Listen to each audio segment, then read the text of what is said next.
ಮಾರ್ಕಂಡ ಜ್ಯೋತಿಷ್ಯ ವಿಶೇಷ ಕಾರ್ಯಕ್ರಮಕ್ಕೆ ಸ್ವಾಗತ. ನಾನು ಸುನಿಧಿ ಮಂಜುನಾಥ್. ನಮ್ಮೆಲ್ಲರಿಗೂ ಒಂದು ಅಭ್ಯಾಸ ಇದೆ, ಒಳ್ಳೆಯದಾಗಲಿ ಕೆಟ್ಟದಾಗಲಿ ದುಃಖ ಆಗಲಿ ಏನೇ ಇರಲಿ ತೀರ್ಥಕ್ಷೇತ್ರಗಳಿಗೆ ಭೇಟಿ ನೀಡೋದು ನಮ್ಮೆಲ್ಲರ ಅಭ್ಯಾಸ. ಆದರೆ ಈ ಪುಣ್ಯಕ್ಷೇತ್ರಗಳಿಗೆ ತೀರ್ಥಕ್ಷೇತ್ರಗಳಿಗೆ ಯಾಕೆ ಹೋಗಬೇಕು, ದರ್ಶನ ಯಾಕೆ ಮಾಡಬೇಕು, ಹಾಗೆ ದರ್ಶನ ಮಾಡಿದ ಬಳಿಕ ನಮ್ಮ ಪಾಪಗಳೆಲ್ಲವೂ ಕೂಡ ನಿವಾರಣೆಯಾಗುತ್ತಾ ಅನ್ನೋದ್ರ ಬಗ್ಗೆ ಇವತ್ತಿನ ಕಾರ್ಯಕ್ರಮದಲ್ಲಿ ಮಾತಾಡ್ತಾ ಹೋಗೋಣ. ಹಾಗೆ ಈ ದಿನದ ವಿಶೇಷತೆ ಬಗ್ಗೆ ಕೂಡ ಮಾತಾಡ್ತಾ ಹೋಗೋಣ. ಇದೆಲ್ಲದರ ಬಗ್ಗೆ ತಿಳಿಸ್ಕೊಡೋದಕ್ಕೆ ಇವತ್ತು ನಮ್ಮ ಜೊತೆ ಇದ್ದಾರೆ ಡಾಕ್ಟರ್ YSK ಆಚಾರ್ಯ ಗುರುಗಳು, ಖ್ಯಾತ ಜ್ಯೋತಿಷ್ಯರು ಮತ್ತು ಕಾಮಾಖ್ಯ ಪ್ರತ್ಯಂಗಿರ ಉಪಾಸಕರು. ಅವರನ್ನ ಕಾರ್ಯಕ್ರಮಕ್ಕೆ ಸ್ವಾಗತಿಸೋಣ. ಸ್ವಾಗತ ಗುರುಗಳೇ. ನಮಸ್ಕಾರಪ್ಪ. ಓಂ ಅಸ್ಮದ್ ಗುರುಭ್ಯೋ ನಮಃ, ಅಸ್ಮತ್ ಪರಮಗುರುಭ್ಯೋ ನಮಃ, ಅಸ್ಮತ್ ಸರ್ವಗುರುಭ್ಯೋ ನಮಃ. ಹ್ರೀಂ ಭುವನೇಶಿ ಮಹಾಮಾಯೆ ಸೂರ್ಯಮಂಡಲರೂಪಿಣಿ ನಮಾಮಿ ವರದಂ ಶುಭಂ ಕಾಮಾಖ್ಯಾರೂಪಿಣಿ ಶಿವೆ. ಹೈಂ ಹ್ರೀಂ ಶ್ರೀಂ ಶ್ರೀಮಾತ್ರೇ ಲಲಿತಾಂಬಿಕಾಯೈ ನಮಃ. ಶ್ರೀ ವಿಷ್ಣುರೂಪಾಯ ನಮಃ ಶಂಕರಾಯ. ಗುರುಗಳೇ, ಈ ದಿನದ ವಿಶೇಷತೆ ತಿಳಿಸಿದ ಕಾರ್ಯಕ್ರಮ ಆರಂಭಿಸಬಹುದಾ? ಖಂಡಿತ. ಆದಿನಾರಾಯಣಂ ವಿಷ್ಣುಂ ಬ್ರಹ್ಮಾಣಾಂಚ ವಸಿಷ್ಠಕಂ ಶ್ರೀರಾಮಂ ಮಾರುತಿಂ ವಂದೇ ರಾಮದಾಸಂಚ ಶ್ರೀಧರಂ. ನಮಃ ಶಾಂತಾಯ ದಿವ್ಯಾಯ ಸತ್ಯಧರ್ಮಸ್ವರೂಪಿಣೆ ಸ್ವಾನಂದಾಮೃತತೃಪ್ತಾಯ ಶ್ರೀಧರಾಯ ನಮೋ ನಮಃ. ಸದ್ಗುರು ಶ್ರೀಧರ ಚರಣಾಭ್ಯಾಂ ನಮಃ. ನಮೋ ಮಹದ್ಭ್ಯೋ ನಮೋ ಋಷಭ್ಯೋ ನಮೋ ಗುರುಭ್ಯೋ ನಮಃ.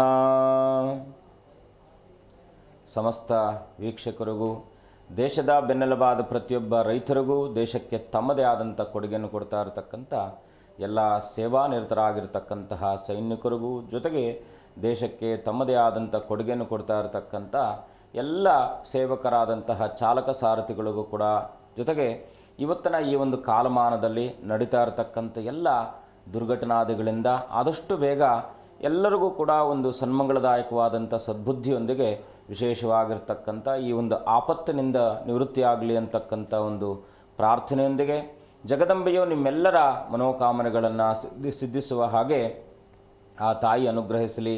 ಆ ಜಗದಂಬೆಯಲ್ಲಿ ಅನನ್ಯವಾಗಿ ಪ್ರಾರ್ಥಿಸಿ ಅವಳ ಅಡಿದಾವರಗಳಿಗೆ ವಂದಿಸಿ ಇವತ್ತಿನ ಒಂದು ಕಾಲದಲ್ಲಿ, ಏಕೆಂದರೆ ಒಂದು ಕಡೆ ಮಳೆ ಅಭಾವ ಆಗ್ತಾ ಇರತಕ್ಕಂಥದ್ದು, ಇನ್ನೊಂದು ಕಡೆ ಅತಿವೃಷ್ಟಿ ಆಗ್ತಾ ಇರತಕ್ಕಂಥದ್ದು, ಜೊತೆಗೆ ಒಂದು ಲೌಕಿಕವಾಗಿರ್ತಕ್ಕಂಥ ಒಂದಷ್ಟು ವಿದ್ಯಾರ್ಥಿಗಳಿಗೆ ಸಂಬಂಧಪಟ್ಟ ಹಾಗೆ ದೇಶದ ಒಟ್ಟಾರೆಯಾದಂಥ ಈ ಒಂದು ಸ್ಥಿತಿಯಲ್ಲಿ ದೇಶಕ್ಕೆ ಬೇಕಾಗಿರ್ತಕ್ಕಂಥದ್ದು ವಿಶೇಷವಾಗಿ ಎಲ್ಲರ ಕ್ಷೇಮಾಭ್ಯುದಯ. ಹಾಗಾಗಿ ಸರ್ವೇಷಾಂ ಹಿತಕಾರ್ಯಾರ್ಥಂ, ಎಲ್ಲರ ಹಿತವೂ ಕೂಡ ನಮಗೆ ಅತ್ಯಂತ ಪ್ರಮುಖವಾಗಿರ್ತಕ್ಕಂಥದ್ದಾಗಿರುತ್ತೆ. ಹಾಗಾಗಿ ಈ ಒಂದು ಶೋಚನೀಯವಾಗಿರ್ತಕ್ಕಂಥ ಅತ್ಯಂತ ಕಠೋರಮಯವಾಗಿರ್ತಕ್ಕಂಥ ಸ್ಥಿತಿಯಿಂದ ಬೇಗ ಹೊರಗೆ ಬಂದು ನಮ್ಮ ಯುವ ಪೀಳಿಗೆಗೆ ಸನ್ಮಂಗಳವಾಗಲಿ ಅಂತೇಳಿ ಪ್ರಾರ್ಥಿಸಿ, ಇವತ್ತು ವಿಶೇಷವಾಗಿ ಆಷಾಢ ಮಾಸದ ಶುಕ್ಲ ಪಕ್ಷದ ಏಕಾದಶಿ ತಿಥಿ ಇರ್ತಕ್ಕಂಥದ್ದು, ಚಾತುರ್ಮಾಸ ಪ್ರಾರಂಭ ಆಗ್ತಕ್ಕಂಥದ್ದು, ವಿಶೇಷವಾಗಿ ತೊಲಿ ಏಕಾದಶಿ ಅಂತ ಕರಿತೀವಿ. ಅದರಲ್ಲೂ ಕೂಡ ಇವತ್ತಿನ ವಿಶೇಷವಾಗಿರ್ತಕ್ಕಂಥ ಶನಿವಾರದ ದಿವಸ ಏಕಾದಶಿ ಬರ್ತಕ್ಕಂಥದ್ದು ಅತ್ಯಂತ ಶ್ರೇಷ್ಠದಾಯಕವಾಗಿರ್ತಕ್ಕಂಥದ್ದು. ಹಾಗಾಗಿ ಇವತ್ತಿನ ಏಕಾದಶಿ ಅಂತಕ್ಕಂಥದ್ದು ಏನಪ್ಪ ಅಂದರೆ, ನಾವು ಜ್ಞಾನಕರ್ಮಾದಿಗಳಿಂದ ಮಾಡಿರಬಹುದಾಗಿರ್ತಕ್ಕಂಥ ಸಮಸ್ತ ವಿಧವಾದ ದೋಷಾದಿಗಳನ್ನು ಪರಿಹಾರ ಮಾಡತಕ್ಕಂಥದ್ದು. ಕಲಿಯುಗದಲ್ಲಿ ದಾನಕ್ಕೆ ನಾಮಕ್ಕೆ ಅತ್ಯಂತ ಮಹತ್ವವಾಗಿರ್ತಕ್ಕಂಥ ಪ್ರಭಾವ ಇರತಕ್ಕಂಥದ್ದಾಗಿದೆ.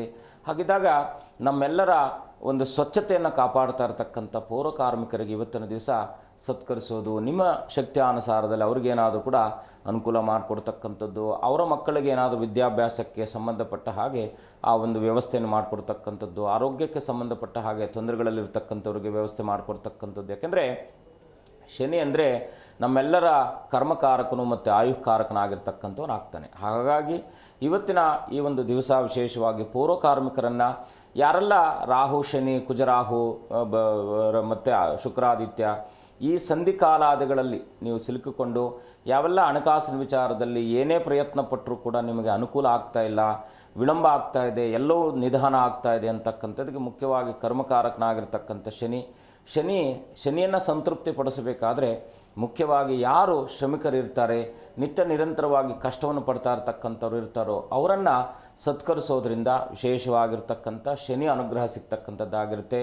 ಸಾಧ್ಯವಾದಷ್ಟು ಇವತ್ತಿನ ದಿವಸ ಆ ಎಲ್ಲ ಪೌರ ಕಾರ್ಮಿಕರನ್ನು, ವಿಶೇಷವಾಗಿ ನಿರ್ಗತಿಕರನ್ನು, ವಿಶೇಷವಾಗಿ ಅಶಕ್ತರನ್ನು ಇವತ್ತಿನ ದಿವಸ ನೀವು ಸತ್ಕರಿಸುವಂಥದ್ದು, ನಿಮ್ಮ ಶಕ್ತಿಯಾನುಸಾರದಲ್ಲಿ ಸತ್ಕರಿಸುವಂಥ ಒಂದು ಔದಾರ್ಯವನ್ನು ಇವತ್ತಿನ ದಿವಸ ನೀವು ತೋರೋದ್ರಿಂದ ಖಂಡಿತ ಮಂಗಳಮಯವಾಗ್ತಕ್ಕಂಥದ್ದಾಗುತ್ತೆ. ಇವತ್ತಿನ ವಿಶೇಷವಾಗಿ ನಾವೆಲ್ಲರೂ ಕೂಡ ನಮ್ಮ ಮಹಾರಾಷ್ಟ್ರದಲ್ಲಿ ಸ್ಥಿತನಾಗಿರ್ತಕ್ಕಂಥ ಪಂಡರಿನಾಥನನ್ನು ಪ್ರಾರ್ಥನೆ ಮಾಡ್ತಕ್ಕಂಥದ್ದು. ಶ್ರೀ ಓಂ ಹ್ರೀಂ ಕೃಷ್ಣಾಯ ಪಂಡರಿನಾಥಾಯ ನಮಃ, ಓಂ ಹ್ರೀಂ ಕೃಷ್ಣಾಯ ಪಂಡರೀನಾಥಾಯ ನಮಃ ಅಂತೇಳಿ ಆ ಪಂಡರಾಪುರದ ಪಂಡರನಾಥನಾಗಿರ್ತಕ್ಕಂಥ ಆ ಪಾಂಡುರಂಗ ವಿಠಲನನ್ನು ಪ್ರಾರ್ಥನೆ ಮಾಡೋದ್ರಿಂದ ನಮ್ಮ ಸೈನ್ಸ್ ಕೂಡ ನಮ್ಗೆ ಹೇಳುತ್ತೆ ವಿಠಲ ವಿಠಲ ಅಂದರೆ ನಮ್ಮ ಏನಪ್ಪ ಅಂದರೆ ಹೃದಯ ಸಂಬಂಧಿತವಾದಂಥ ತೊಂದರೆಗಳ ನಿವೃತ್ತಿ ಆಗಿದೆ ಅಂತೇಳಿ ಸೈನ್ಸ್ ಕೂಡ ಅದನ್ನು ಪ್ರೂವ್ ಮಾಡಿರ್ತಕ್ಕಂಥದ್ದು. ಹಾಗಾಗಿ ವಿಠಲ ಅಂದರೆ ನಮ್ಮೆಲ್ಲರ ಆಪತ್ತುಗಳನ್ನು ನಿವೃತ್ತಿ ಮಾಡ್ತಕ್ಕಂಥವನಾಗ್ತಾನೆ. ಹಾಗಾಗಿ ಕೃಷ್ಣಾಯ ವಾಸುದೇವಾಯ ಹರಯೇ ಪರಮಾತ್ಮನೇ ಪ್ರಣತಃ ಕ್ಲೇಶನಾಶಾಯ ಗೋವಿಂದಾಯ ನಮಃ ಅಂತೇಳಿ ಆ ಕೃಷ್ಣನ ಮೂಲಮಂತ್ರ ಓಂ ನಮೋ ನಾರಾಯಣಾಯ ಅಂತಕ್ಕಂಥ ಅಷ್ಟಾಕ್ಷರ ಮಂತ್ರ, ಓಂ ನಮೋ ಭಗವತೆ ವಾಸುದೇವಾಯ ಅಂತಕ್ಕಂಥ ವಿಶೇಷವಾಗಿ ಆ ಒಂದು ದ್ವಾದಶಾಕ್ಷರ ಮಂತ್ರಾದಿಗಳನ್ನು ಪ್ರಾರ್ಥನೆ ಮಾಡ್ತಕ್ಕಂಥದ್ದು. ಇವತ್ತಿನ ದಿವಸ ಸಾಧ್ಯವಾದಂಥವ್ರು ಎಲ್ಲರೂ ಕೂಡ ಉಪವಾಸ ಇರ್ತಕ್ಕಂಥದ್ದು. ನಿಮಗೆ 7 ಜನ್ಮಗಳಲ್ಲಿ ಮಾಡಿರ್ತಕ್ಕಂಥ ಪಾಪಾದಿಗಳು ಕೂಡ ಈ ಒಂದು ಕೇವಲ ಉಪವಾಸದಿಂದ ಸಿಗುತ್ತೆ ಅಂತ ಆದರೆ ಇವತ್ತಿನಿಂದ ಮಹಾವಿಷ್ಣುವು ಕೂಡ ಯೋಗ ನಿದ್ರೆಗೆ ಹೋಗ್ತಕ್ಕಂಥವ್ರು ಆಗ್ತಾನೆ. ಚಾತುರ್ಮಾಸ ಪ್ರಾರಂಭ ಆಗ್ತಾ ಇರ್ತಕ್ಕಂಥದ್ದು. ಎಲ್ಲ ಯತಿವರೇಣ್ಯರೆಲ್ಲರೂ ಕೂಡ ವಿಶೇಷವಾಗಿ ಅನುಷ್ಠಾನ ನಿರತರಾಗ್ತಕ್ಕಂಥವ್ರು ಆಗ್ತಾರೆ. ಎಲ್ಲ ಗುರುಗಳ ಅನುಗ್ರಹ ಆಗ್ತಕ್ಕಂಥದ್ದು. ಇನ್ನೇನು ಹತ್ತಿರದಲ್ಲಿ ಗುರುಪೂರ್ಣಿಮೆ ಇದೆ. ಹಾಗಾಗಿ ನಿಮ್ಮೆಲ್ಲರ ಬದುಕಿನಲ್ಲೂ ಕೂಡ ಸನ್ಮಂಗಳದಾಯಕವಾದಂಥ ಫಲವನ್ನು ಜ್ಞಾನಾಭ್ಯುದಯವನ್ನು ಅನುಗ್ರಹಿಸಲಿ ಅಂತೇಳಿ ಎಲ್ಲ ಗುರುಗಳಲ್ಲಿ ಪ್ರಾರ್ಥಿಸುತ್ತಾ ನಿಮ್ಮೆಲ್ಲರ ಬದುಕು ಕೂಡ ಸನ್ಮಂಗಳವಾಗಿರಲಿ ಅಂತೇಳಿ ಪ್ರಾರ್ಥಿಸುತ್ತಾ ಮುಂದಿನ ನಾವು ಏನೆಲ್ಲ ಮಾತನಾಡಬೇಕು ಅಂದ್ಕೊಂಡದನ್ನು ಮಾತನಾಡ್ತಾ ಹೋಗೋಣ. ಗುರುಗಳೇ, ಈಗ ಯಾರಿಗೆ ಏನೇ ಸಮಸ್ಯೆ ಅಂತ ಕೇಳಿದ್ರು ಕೂಡ ಪುಣ್ಯಕ್ಷೇತ್ರಕ್ಕೆ ಹೋಗಿ ಬನ್ನಿ, ತೀರ್ಥಕ್ಷೇತ್ರಕ್ಕೆ ಹೋಗಿ ಬನ್ನಿ, ಒಳ್ಳೇದಾಗತ್ತೆ ಅಂಥೇಳೆ. ಆದರೆ ಪುಣ್ಯಕ್ಷೇತ್ರ ತೀರ್ಥಕ್ಷೇತ್ರಗಳ ದರ್ಶನ ಪಡೆಯೋದು ಯಾಕೆ ಪಡಿಬೇಕು? ಉದ್ದೇಶ ಏನು ಗುರುಗಳೇ? ಕಲ್ಯಾಣಂ ಚಿಂತಿತಂ ಕಾರ್ಯಂ ಚಿಂತಿತಾರ್ಥ ಮನೋರಥಾನ್ ದೇವದ್ವಿಜ ಪ್ರಸಾದೇನ ಸದಾ ಕುರುವಂತು ಮಂಗಳಂ ಅಂತ ಹೇಳುತ್ತೆ. ಮಂಗಳ ಅಂದರೆ ಏನು? ಮುಖ್ಯವಾಗಿ ಮನೆಯಲ್ಲಿ ಒಂದು ಮಂಗಳ ಕಾರ್ಯ ನಡೀಬೇಕು ಅಂತ ಹೇಳ್ತೀವಿ. ಅಂದರೆ ಮಂಗಳ ಅಂದರೆ ಎಲ್ಲವನ್ನೂ ಕೂಡ ಎಲ್ಲರೂ ಕೂಡ ಸೇರಿ ಮಾಡ್ತಕ್ಕಂಥದ್ದಿಗೆ ಮಂಗಳ ಕಾರ್ಯ ಅಂದರೆ ಶುಭ ಕಾರ್ಯ ಅಂತ ಕರಿತೀವಿ. ಇಲ್ಲಿ ಶುಭ ಕಾರ್ಯವನ್ನು ನಿರ್ಧರಿಸಿ ಮಾಡ್ತಕ್ಕಂಥದ್ದಕ್ಕೆ ಶುಭ ಕರ್ಮ ಅಂತ ಕರಿತೀವಿ. ಅಶುಭಾದಿಗಳು ಅದು ಯಾಕೆಂದರೆ ನಾವು ಮಾಡಬೇಕಾದಂಥ ನಮ್ಮ ಅನಿವಾರ್ಯತೆ ಇರೋದರಿಂದ ಅದು ಮಾಡತಕ್ಕಂಥದ್ದು. ಅಷ್ಟೇ ಪ್ರಾಮುಖ್ಯತೆ ಪಡ್ಕೊಂಡಿರ್ತಕ್ಕಂಥದ್ದು ಶುಭ ಕರ್ಮ ಅಂತಕ್ಕಂಥದ್ದು. ಇಲ್ಲಿ ಅಪರಕರ್ಮ ಶುಭ ಕರ್ಮ ಅಂತಕ್ಕಂಥದ್ದು ಇರುತ್ತೆ. ಕರ್ಮ ಅಂದರೆ ಏನು? ನಾವು ಯಾಕೋ ನಮ್ಮ ಕರ್ಮನೇ ಸರಿ ಇಲ್ಲ, ಈ ಕರ್ಮ ಯಾಕೋ ನಾನು ತುಂಬ ಕಷ್ಟಪಡ್ತಾ ಇದ್ದೀನಿ, ಏನೆಲ್ಲ ಪ್ರಯತ್ನ ಪಟ್ಟರೂ ಕೂಡ ನನಗೆ ಯಾವೆಲ್ಲ ಪೂಜಾದಿಗಳನ್ನು ಮಾಡಿದ್ರು, ದೇವರ ಉಪಾಸನೆಗಳನ್ನು ಮಾಡಿದ್ರು, ಏನೇ ಮಾಡಿದ್ರೂ ಕೂಡ ನನಗೆ ಇದರಿಂದ ಹೊರಗೆ ಬರಲಿಕ್ಕೆ ಸಾಧ್ಯ ಆಗ್ತಾ ಇಲ್ಲ ಅಂತಕ್ಕಂಥ ವಾಕ್ಯ ತುಂಬ ಮನಗಳಲ್ಲಿ ಇರ್ತಕ್ಕಂಥದ್ದಾಗುತ್ತೆ. ಹಾಗಾಗಿ ಏನಪ್ಪ ಶಾಸ್ತ್ರ ಏನು ಹೇಳುತ್ತಪ್ಪ ಅಂದರೆ ಯಾವ ಕಾರಣ ನಿಮಿತ್ತವಾಗಿ ಪುಣ್ಯಕ್ಷೇತ್ರಗಳು ಅಂತ ಕರಿತೇವೆ ಅಂದರೆ ಪುಣ್ಯ ಅಂತಕ್ಕಂಥದ್ದು ಆ ಒಂದು ನಾವು ಯಾವ ಕರ್ಮಾದಿಗಳನ್ನು ಮಾಡ್ತೀವೋ ಯಥಾಕರ್ಮಂ ತಥಾಫಲಂ ಅಂತ ಹೇಳುತ್ತೆ. ಯಥಾಕರ್ಮ ತಥಾಫಲಂ ಅಂತ ಏನು ಕರ್ಮವನ್ನು ಮಾಡ್ತಾ ಇರ್ತೀವಿ, ಮುಖ್ಯವಾಗಿ ನಮಗೆ ಜ್ಞಾನದಿಂದ ಮಾಡಬಹುದಾದಂಥ ನಮ್ಮ ಕರ್ಮಾದಿಗಳಲ್ಲಿ ವಿಶೇಷವಾಗಿರ್ತಕ್ಕಂಥ ಶುಭಾಶುಭ ಕರ್ಮಗಳು ಇರ್ತಕ್ಕಂಥದ್ದು ಇರುತ್ತೆ. ಒಬ್ಬರಿಗೆ ಒಂದು 10 ರೂಪಾಯಿ ಸಹಾಯ ಮಾಡ್ತಕ್ಕಂಥದ್ದು, ಒಂದು ಪೆನ್ಸಿಲ್ ತಕ್ಕೊಡ್ತಕ್ಕಂಥದ್ದು ಕೂಡ ಒಂದು ಕರ್ಮಕ್ಕೆ ಒಳಗಡೆ ಬರ್ತಕ್ಕಂಥ ಅಂದರೆ ಸತ್ಕರ್ಮ ಅಂತ ಕರಿತೀವಿ. ಆ ಸತ್ಕರ್ಮಾದಿಗಳು ಮತ್ತು ದುರ್ಕರ್ಮಾದಿಗಳು ಅಂತಕ್ಕಂಥದ್ದು ಅಂದರೆ ಮನುಷ್ಯ ಅನ್ಯಕ್ಷೇತ್ರೇ ಕೃತಂ ಪಾಪಂ ಪುಣ್ಯಕ್ಷೇತ್ರ ದರ್ಶನ ಮಾತ್ರೇನ ವಿನಶ್ಯತಿ ಅಂತ ಹೇಳುತ್ತೆ. ನೀವು ಕೇವಲ ಹೋಗಿ ನಾವು ದೇವ್ರು ನೋಡಲಿಲ್ಲ ಅಂತೇನು ಚಿಂತೆ ಮಾಡುವ ಅಗತ್ಯ ಇಲ್ಲ. ಕೇವಲ ಪುಣ್ಯಕ್ಷೇತ್ರಗಳಿಗೆ ಆ ಕ್ಷೇತ್ರಕ್ಕೆ ಹೋಗಿ ಬಂದ್ರೇ ಅನ್ಯಕ್ಷೇತ್ರದಲ್ಲಿ ಮಾಡಿರತಕ್ಕಂಥ ಸಮಸ್ತ ವಿಧವಾದ ಪಾಪಾದಿಗಳು ಕೂಡ ಪರಿಹಾರ ಆಗುತ್ತೆ ಅಂತಕ್ಕಂಥದ್ದು. ಈಗ ನಾವು ಒಂದು ಸಂಗಮ ಸ್ನಾನದಲ್ಲಿ ಸ್ನಾನವನ್ನು ಮಾಡಿದಾಗ ನಮ್ಮ ಮನಸ್ಸಿನಲ್ಲಿ ಒಂದು ಆಹ್ಲಾದತ್ವ ಉಂಟಾಗ್ತಕ್ಕಂಥದ್ದಾಗುತ್ತೆ. ಈಗ ಕುಂಭಮೇಳದಲ್ಲೆಲ್ಲ ಹೋಗಿ ಕೋಟ್ಯಾಂತರ ಮಂದಿ ಅಲ್ಲಿ ಮಿಂದೆದ್ದು ಬಂದಂಥದ್ದಿದೆ. ಯಾಕೆ ಇವತ್ತಿಗೂ ಈ ಒಂದು ಕಾಲಮಾನಕ್ಕೆ ಯಾಕೆ ಸಂಗಮ ಅಂದರೆ ನದಿಗಳ ಸಂಗಮದಲ್ಲಿ ವಿಶೇಷವಾಗಿರ್ತಕ್ಕಂಥ ಅದರಲ್ಲೂ ಕೂಡ ಈ ಆಷಾಢ ಮಾಸದಲ್ಲಿ ವಿಶೇಷವಾಗಿರ್ತಕ್ಕಂಥ ಮುಂದಿನ ಸಂಚಿಕೆಯಲ್ಲಿ ತಿಳಿಸ್ತಕ್ಕಂಥದ್ದು ಮಾಡೋಣ. ಏನಪ್ಪ ಅಂದರೆ ಈ ನದಿ ಮತ್ತು ತೀರ್ಥಕ್ಷೇತ್ರ ಅಂದರೆ ನದಿಯನ್ನು ಅರಿಯುವಂಥದ್ದು. ವಿಶೇಷವಾಗಿ ಗಂಗಾ ಎಷ್ಟೋ ಸಾವಿರಾರು ಕಿಲೋಮೀಟರ್ ಅರಿಯತಕ್ಕಂಥದ್ದು. ಗಂಗೆ ಯಮುನೆ ಚೈವ ಗೋದಾವರಿ ಸರಸ್ವತಿ ನರ್ಮದಾ ಸಿಂಧು ಕಾವೇರಿ ಜಲೇಸ್ಮಿನ್ ಸನ್ನಿಧಿಂಕುರು ಅಂತೇಳಿ ಎಲ್ಲ ಗಂಗಾದಿ ಸಪ್ತ ನದಿಗಳ ಒಂದು ಆವಾಹನೆಯನ್ನು ಮಾಡ್ತಕ್ಕಂಥದ್ದು, ಪ್ರಾರ್ಥನೆ ಮಾಡ್ತಕ್ಕಂಥದ್ದು. ಆ ಮಂತ್ರದಿಂದನೇ ನಮಗೆ ಶಾರೀರಿಕವಾಗಿರ್ತಕ್ಕಂಥ ರೋಗಾದಿಗಳು ಪರಿಹಾರ ಆಗ್ತಕ್ಕಂಥದ್ದಾಗುತ್ತೆ. ಎಷ್ಟೋ ನೀರಿನಲ್ಲಿ ಔಷಧಿಯುಕ್ತವಾಗಿರ್ತಕ್ಕಂಥ ಗುಣಗಳಿರ್ತಕ್ಕಂಥದ್ದಾಗುತ್ತೆ. ಗುರುಗಳೇ, ಹಾಗೆ ಈಗ ನೀವು ಹೇಳ್ತಾ ಇದ್ರಿ ದರ್ಶನ ಪಡೆಯೋದ್ರಿಂದ ಪಾಪಗಳೆಲ್ಲವೂ ನಿವಾರಣೆ ಆಗುತ್ತೆ ಅಂತೇಳಿ. ಎಲ್ಲ ಪಾಪಗಳು ಅಂತಂದರೆ ಕೇವಲ ಪುಣ್ಯಕ್ಷೇತ್ರ ದರ್ಶನದಿಂದ ಎಲ್ಲ ಪಾಪಗಳು ನಿವಾರಣೆ ಆಗುತ್ತಾ ಗುರುಗಳೇ? ಹಾಗಾದರೆ ಏನಾಗುತ್ತೆ, ಮನುಷ್ಯನೇ ನಾವೆಲ್ಲ ಕೂಡ ಜಂತೂನಾಂ ನರಜನ್ಮ ಮುತ್ತಮಂ ಅಂತೇಳಿ ಎಲ್ಲ ಪ್ರಾಣಿ ಸಂಕುಲಾದಿಗಳು 84 ಲಕ್ಷ ಜೀವರಾಶಿಗಳು ಅಂತೇಳಿ ಶಾಸ್ತ್ರದಲ್ಲಿರ್ತಕ್ಕಂಥದ್ದಾಗುತ್ತೆ. ಈ 84 ಲಕ್ಷ ಜೀವಗಳಲ್ಲಿ ಜಂತು ಅಂದರೆ ನಾವೆಲ್ಲ ಕೂಡ ಜಂತುಗಳಲ್ಲೇ ಬರ್ತಕ್ಕಂಥವ್ರು ಆಗ್ತಾರೆ. ಜಂತೂನಾಂ ನರಜನ್ಮ ಮುತ್ತಮಂ ಅಂತೇಳಿ. ಈ ನರ ಅಂದರೆ ಯಾರು? ಮನುಷ್ಯನ ರೂಪಿಯನ್ನು ನರ ಅಂತ ಕರಿತೀವಿ. ನರ ಅಂದರೆ ಬಹಳ ಮುಖ್ಯವಾಗಿ ಎಲ್ಲದಕ್ಕೂ ಕೂಡ ನರ ಅಂತ ಯಾರನ್ನೂ ಕರೆಯಲ್ಲ. ನರ ಮೀನ್ಸ್ ಏನಪ್ಪ ಅಂದರೆ ಈ ಜಗತ್ತನ್ನು ಊರ್ಧ್ವಮುಖವಾಗಿ ನೋಡ್ತಕ್ಕಂಥ ಒಂದು ಶಕ್ತಿಯನ್ನು ಹೊಂದಿರತಕ್ಕಂಥವ್ರಿಗೆ ನರ ಅಂತ ಕರಿತೀವಿ. ಅಂದರೆ ಈ ನರ ಅಂತಕ್ಕಂಥವನು ಏನಪ್ಪ ಅಂದರೆ ಮನುಷ್ಯನ ನರ ಮನುಷ್ಯ ಅಂತ ಕರಿತೀವಿ.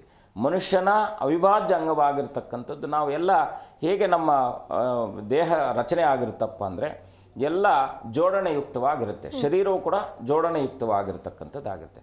ಕೇವಲ ಮನುಷ್ಯ ಮಾತ್ರ ಊರ್ಧ್ವಮುಖವಾಗಿರ್ತಕ್ಕಂಥವನಾಗ್ತಾನೆ. ಬೇರೆ ಯಾವ ಪ್ರಾಣಿಯೂ ಕೂಡ ತಲೆ ಎತ್ಕೊಂಡು ಹೀಗೆಲ್ಲ ನೋಡಲಿಕ್ಕೆಲ್ಲ ಆಗಲ್ಲ.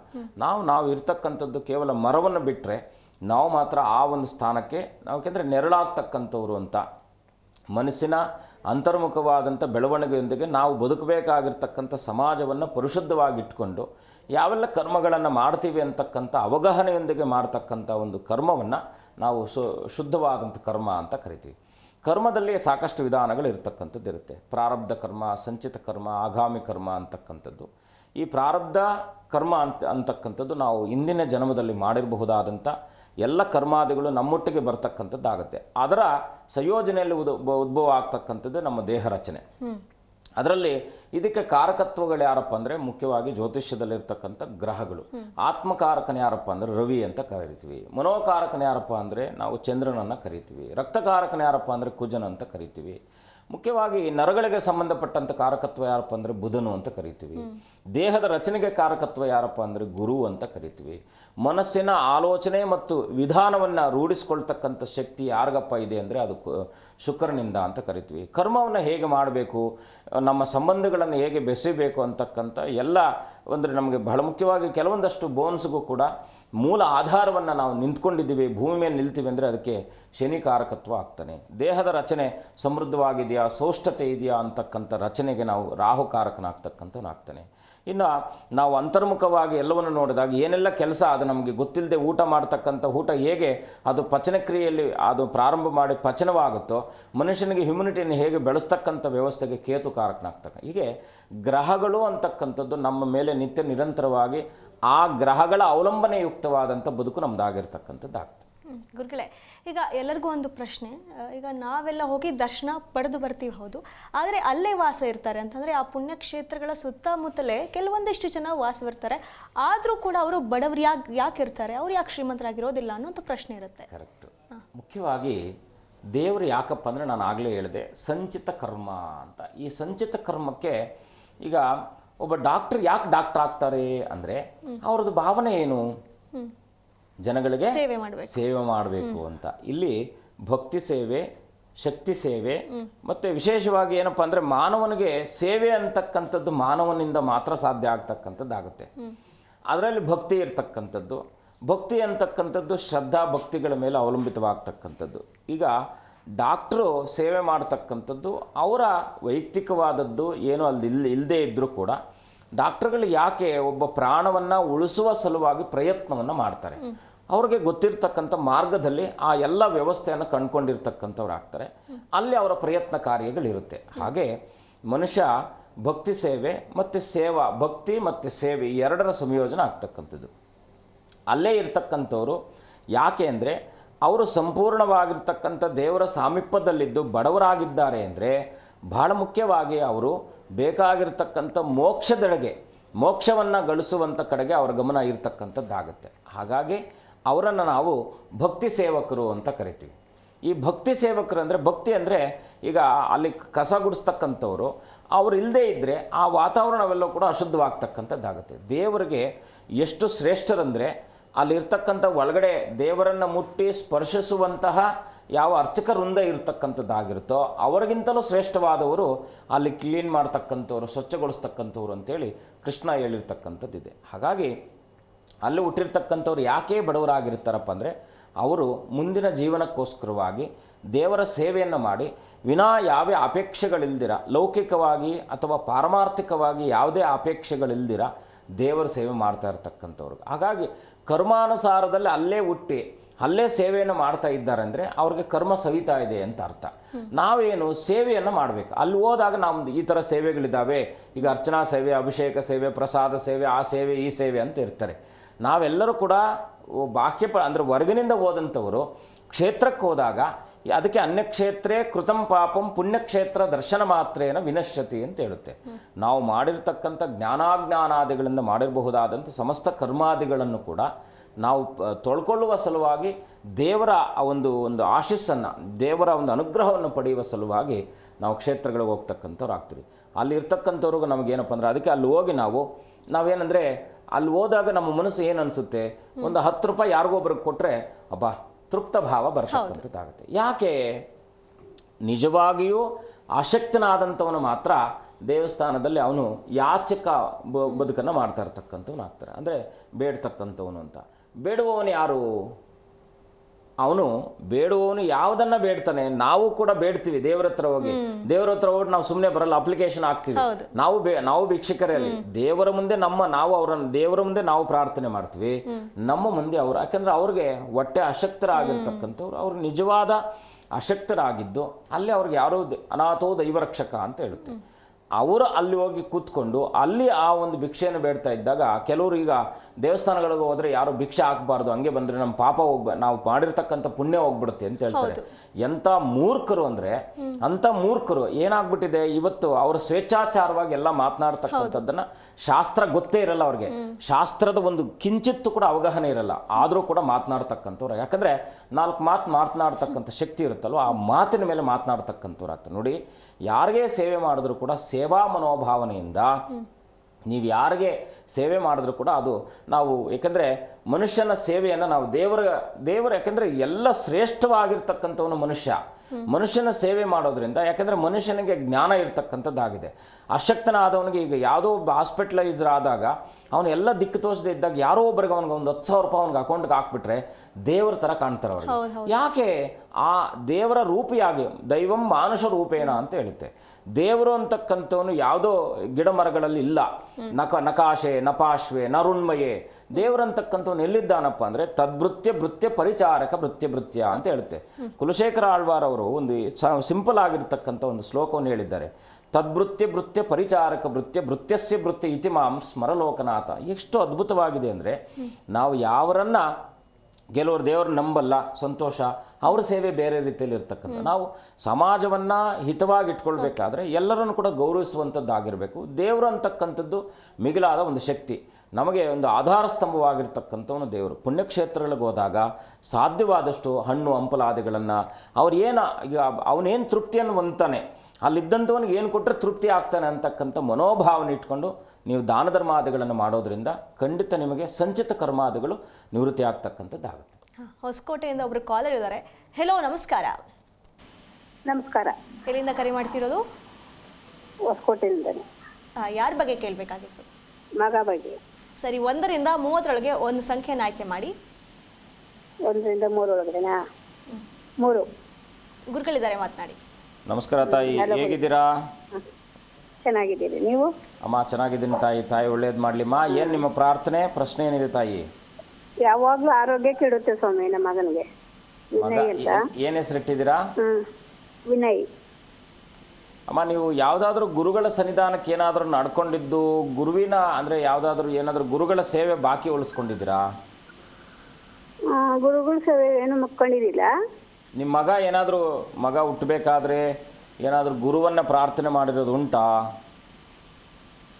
ಇಲ್ಲ ಗುರುಜಿ. ಮನೆ ಯಾರು? ಮನೆ ದೇವರು ಯಾರು? ಮನೆ ದೇವರು ಬೀರೇಶ್ವರನಾ? ಅಮ್ಮ, ನೀವೊಂದು ಕೆಲಸ ಮಾಡಿ, ಏನು ಹೆಸರಿಟ್ಟಿದ್ದೀರಾ? ಎಷ್ಟು ವಯಸ್ಸು ಮಗನಿಗೆ? ವಿನಯ್. ವಯಸ್ಸು ಎಷ್ಟು ತಾಯಿ? ಮಗನಿಗೆ ಏಜ್ ಎಷ್ಟು? ವಯಸ್ಸು 24. ಏನು ಮಾಡ್ಕೊಂಡಿದ್ದೀರಾ? ಮದುವೆ ಮಾಡಿದ್ದೀರಾ?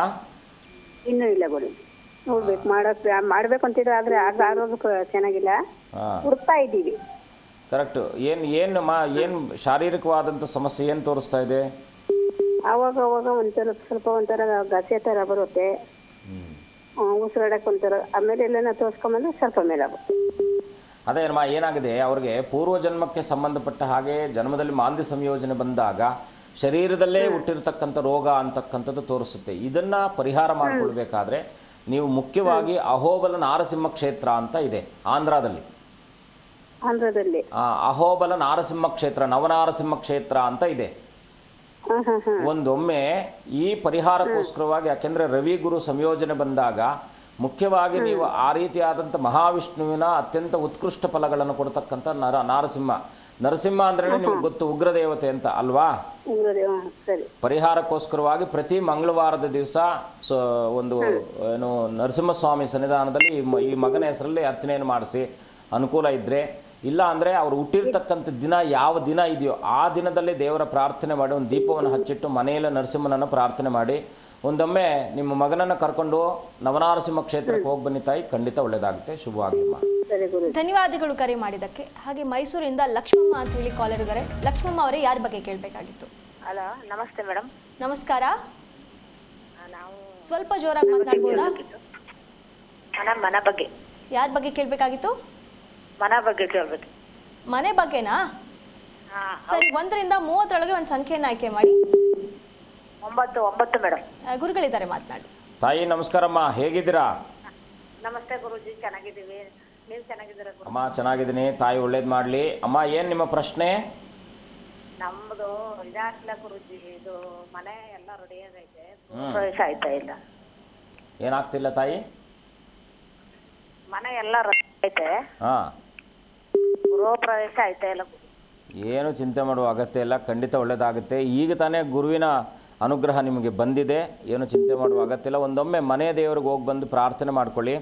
ಎಲ್ಲಾದರೂ ಗುರುಕ್ಷೇತ್ರದಲ್ಲಿ ಹಳದಿ ಬಟ್ಟೆಯನ್ನು ದಾನವನ್ನು ಮಾಡಿಮ್ಮ. ಪ್ರಾರ್ಥನೆ ಮಾಡಿಕೊಂಡು ಒಂದು ಪಂಚೆ ಅಥವಾ ಒಂದು ಪೂರ್ತಿಯಾಗಿ ಬರ್ತಕ್ಕಂಥ ಒಂದು ಜೊತೆ ಪಂಚೆ ತೊಗೊಂಡೋಗಿ, ಯೆಲ್ಲೋ ಕಲರ್ ಹಳದಿ ಬಣ್ಣದ ಪಂಚೆನ ತೊಗೊಂಡೋಗಿ ಅಲ್ಲಿ ಗುರುವಿನ ಕ್ಷೇತ್ರದಲ್ಲಿ ಪೂಜೆ ಮಾಡ್ತಕ್ಕಂಥ ಅರ್ಚಕರಿಗೆ ಕೊಟ್ಟು ಅನನ್ಯವಾಗಿ ಪ್ರಾರ್ಥನೆ ಮಾಡ್ಕೊಳ್ಳಿ, ಖಂಡಿತ ಒಳ್ಳೆಯದಾಗುತ್ತೆ. ಶುಭವಾಗಲಿ ತಾಯಿ. ಧನ್ಯವಾದಗಳು ಕರೆ ಮಾಡಿದ್ದಕ್ಕೆ. ಗುರುಗಳೇ, ಈಗ ಹೇಳ್ತಾ ಇದ್ರಿ ಪುಣ್ಯಕ್ಷೇತ್ರಗಳಿಗೆ ಹೋದರೆ ನಮ್ಮ ದರ್ಶನ ಪಡೆದ್ರೆ ಪಾಪಗಳೆಲ್ಲವೂ ನಿವಾರಣೆ ಆಗತ್ತೆ.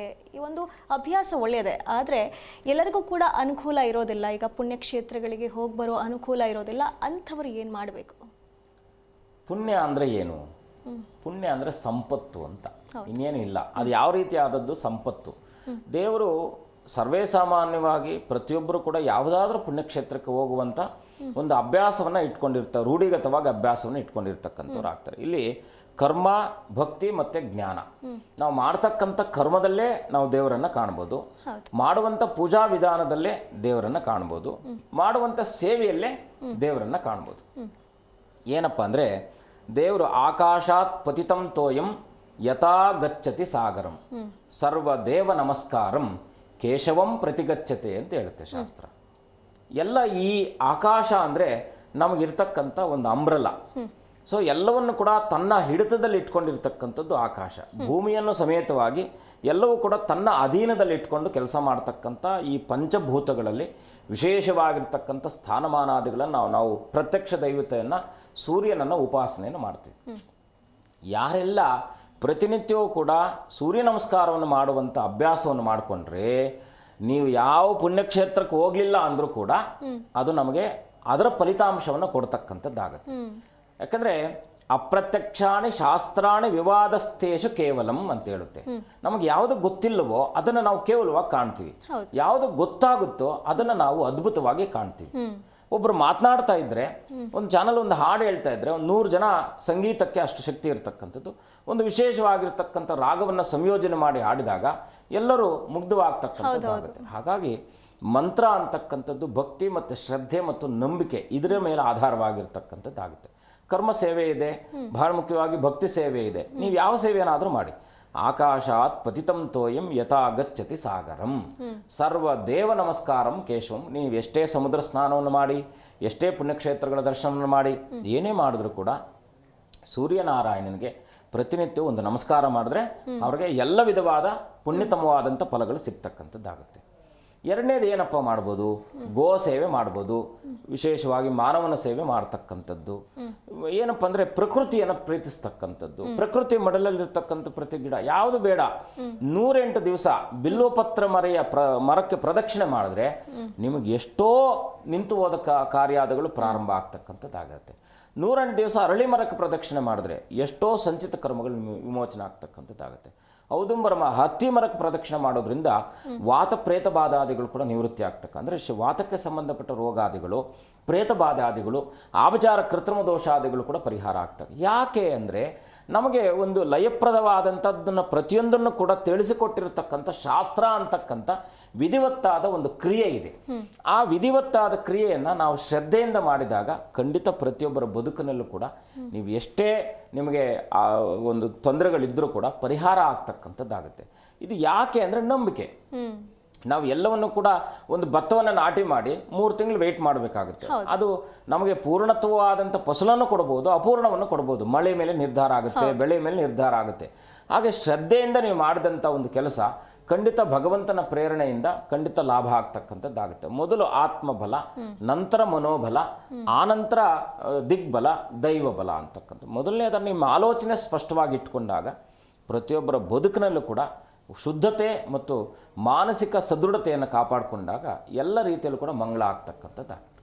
ಗುರುಗಳೇ, ಇಷ್ಟೊತ್ತು ನಮ್ಮೊಂದಿಗೆ ಕಾರ್ಯಕ್ರಮದಲ್ಲಿ ಭಾಗಿಯಾಗಿ ಇಷ್ಟೆಲ್ಲ ವಿಷಯಗಳನ್ನು ಚರ್ಚೆ ಮಾಡಿದ್ದಕ್ಕೆ ತಮಗೆ ಧನ್ಯವಾದಗಳು. ಶುಭಂ ಭೂಯಾತ್, ಲೋಕ ಸಮಸ್ತ ಸುಖಿನೋ ಭವಂತು. ನೋಡಿದ್ರಲ್ಲ ವೀಕ್ಷಕರೇ, ಇದಾಗಿತ್ತು ಇವತ್ತಿನ ವಿಶೇಷ. ನೋಡ್ತಾ ಇರಿ ಜೀ ಕನ್ನಡ ನ್ಯೂಸ್, ಸತ್ಯವೇ ಸುದ್ದಿಯ ಜೀವಾಳ.